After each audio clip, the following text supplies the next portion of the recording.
This story is called Yaya Sisterhood is a bunch of blah blah baloney.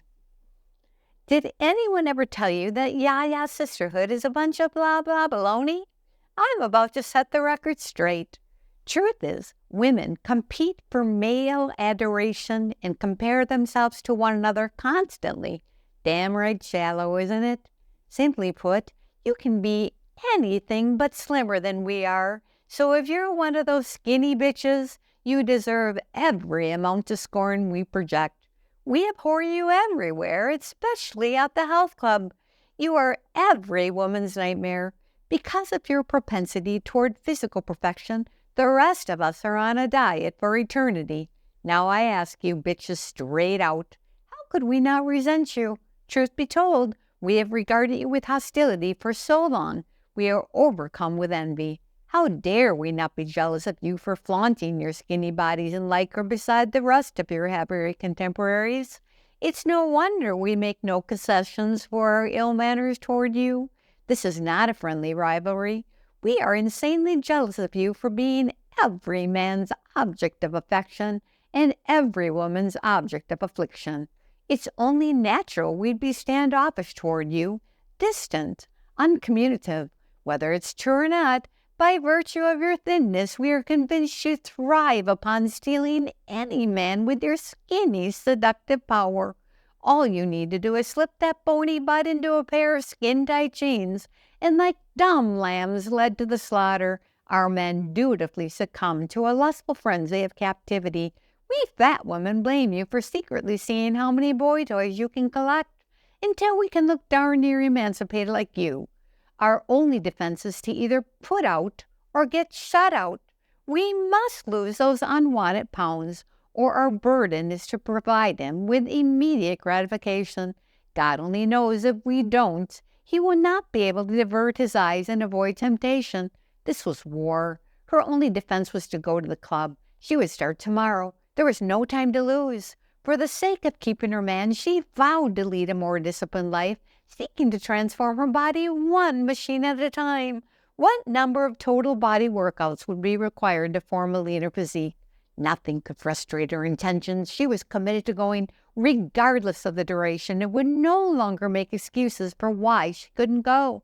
By promising to sweat profusely, she'd master the treadmill, training her body to reach its fullest potential. Resolving to champion the elliptical, she'd turn fat into muscle. Pledging to begin cycling, she would elevate her heart rate and burn more calories. She'd persevere and pump iron to strengthen her core. In order to reach her goals, she'd taken an oath to hit the circuits 2 to 3 times a week, but she only had one rival left to overcome, the thought of them slim bitches. As far as she was concerned, they should be boycotted from joining the club altogether. She tried not to feel defeated by imagining their muscular torsos. Who'd want to fraternize beside their rock-hard bodies? She developed an aversion to thinking about their sculpted silhouettes and spandex. No wonder she felt threatened by the prospect of a conglomeration of athletic builds in one vicinity. If only I could be a match for my adversity, she mused. While ruminating, she could barely tolerate the thought of staring at such a cloister of inhuman figures. Exasperated by the mere notion of her toned contenders, all hopes of having a sculpted body like them completely vanished.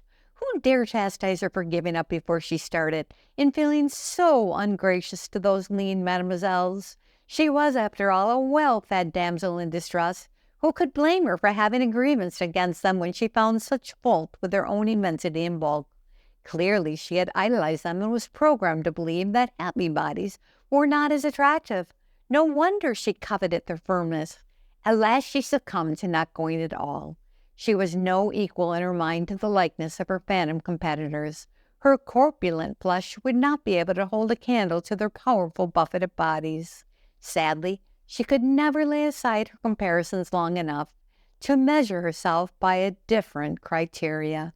Beset by bouts of insecurities, she disavowed her aspirations and renounced her goal of going to the gym entirely.